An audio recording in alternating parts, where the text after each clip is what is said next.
The wrinkled hand lets go.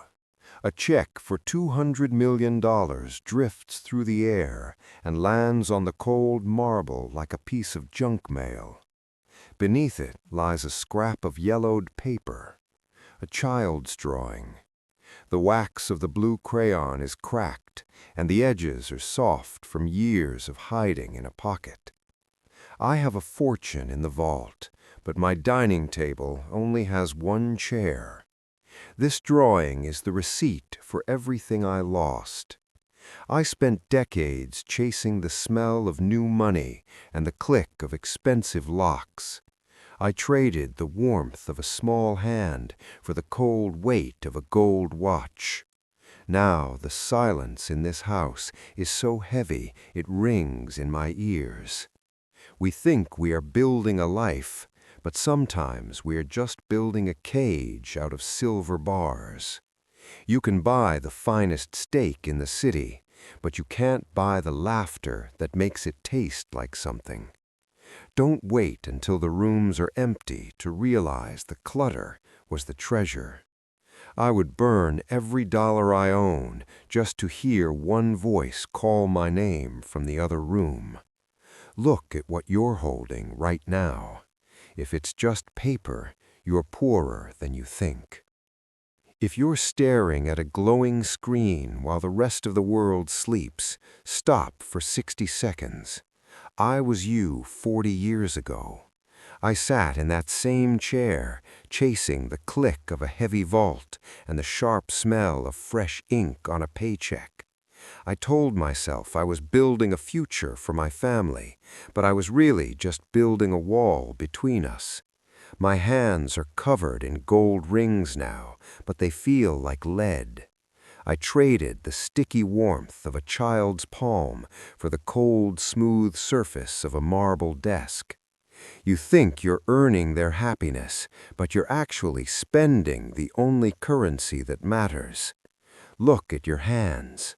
Are they holding a plastic mouse, or are they ready to hold someone who is growing up while you blink? The house I live in is vast and silent, filled with expensive rugs that have never felt the vibration of a running child. I have $200 million in the bank, and I would trade every cent to feel the scratchy wool of my wife's old sweater as she leaned against me on a Tuesday night. Don't wait until the silence in your house is so loud it rings in your ears. Put down the pen, close the laptop, feel the cold air on your face as you walk to your car and go home to be the person they actually need, not the ghost who pays the bills. Your legacy isn't written in a bank ledger, it's written in the light in their eyes when you walk through the door while they're still awake. If you only have paper in your pockets, you are the poorest man in the room. I built an empire, but became a ghost in my own home. There was one single moment that changed my life forever, but I was too busy to notice it then. It was a Tuesday morning. I remember the heavy weight of my leather briefcase and the sharp, stinging scent of my expensive cologne. I was checking my watch, a cold circle of steel against my wrist, counting the seconds until my next board meeting. My daughter stood by the front door, holding a yellow plastic bird with a broken wing. She reached out, her small fingers sticky with strawberry jam, wanting me to fix it. I didn't even look at her face. I looked at the smudge she left on my gray wool trousers. I felt a flash of heat, a tiny spark of irritation, and I pulled away. I told her I had a world to conquer. I walked out, and the heavy oak door clicked shut behind me. That click was the sound of a vault closing on my life. I thought I was out there gathering gold for her, but I was really just gathering dust. Now I sit in a house that smells like lemon polish and expensive silence. The marble floors are so polished they look like ice, and they feel just as cold. My daughter is grown now. When she looks at me, her eyes are as flat and distant as a winter sky. She doesn't hate me. It's worse than that. She doesn't need me. I have $200 million, but I can't buy back the warmth of that strawberry jam on my leg. I can't buy the sound of that plastic bird hitting the floor. You think you are winning because your bank app shows a higher number today than it did yesterday. You aren't. You are trading the soft, vibrating life of your family for the cold, hard edges of a screen. Look at your hands right now. Are they gripping a plastic mouse, or are they ready to hold someone who is growing up while you blink? Don't wait until your house is a museum of things no one touches. Put down the phone.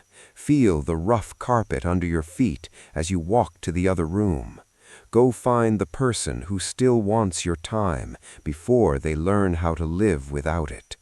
If you only have paper in your pockets, you are the poorest man in the room. I still remember the scent of fresh leather inside my private jet. It was sharp, expensive, and cold. My phone wouldn't stop screaming. Every chime of a new email felt like a tiny electric shock against my thigh. I was addicted to the noise of being important. Then there was Emma. She was 7 years old. She stood in the doorway of my office holding a piece of crinkled construction paper. I could see the colorful wax from the crayons reflecting the glow of my desk lamp. I didn't even look at her eyes. I just held up one finger, one stiff, arrogant finger. I told her, "Wait a minute, Daddy's busy." She stood there for exactly 30 seconds. I watched her small shoes press into the deep pile of the rug. She didn't say a word. Then she slowly lowered the drawing. The paper made a soft, dry rustle against her dress. She turned around, and her footsteps disappeared into the hallway. Those 30 seconds are gone. I spent them staring at a glowing screen, chasing digits that don't breathe. Now I have the digits. I have the leather seats and the quiet jet. But I would burn every dollar I own just to reach back through time and pull that finger down. I would grab that crinkled paper until my knuckles turned white. Your empire is built on the moments you pushed away. Don't let your success become a graveyard of 30-second silences. Put the phone down before the person holding the drawing stops waiting for you to look up. People ask me for the secret. They see the Forbes cover and want the blueprint, the morning routine, the cold-blooded strategy that built the empire. They never ask about the night my left arm went dead. I remember the steering wheel felt like a block of ice against my palm. I pulled over, my breath hitching against the leather. I opened my contacts, 2,000 names, CEOs, senators, fixers, and billionaires. I scrolled until my thumb ached. There wasn't a single person I could call at 3 a.m. to say I'm scared and I'm dying. I drove myself to the emergency room, watching the red digital clock on the dashboard flicker while my vision blurred into a smear of neon city lights. The hospital air tasted like bleach and silence. I survived the stroke, but I woke up in a room filled with flowers sent by assistants, not people. My wife is gone now. I saw her last summer. There was a new gold band on her finger, glowing in the sun. One I didn't place there. And Emma? She's a woman now. At her wedding last month, I wasn't the father of the bride. I was a distinguished guest. I sat in the front row, a seat I paid for but never earned, watching her laugh with a man who knew her favorite color, while I only knew her bank balance. She hugged me, and her perfume smelled like a stranger's house. I have the millions, I have the legacy, but I live in a mansion where the only sound is the hum of the refrigerator. If your success requires you to become a ghost in your own home, you aren't winning. You're just buying a very expensive grave. Put the phone down. Go home. Don't let your life become a headline that no one cries over. Success isn't the green number glowing on your monitor.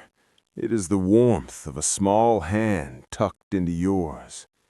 Your desk will be occupied by someone else in a week if you drop dead tomorrow.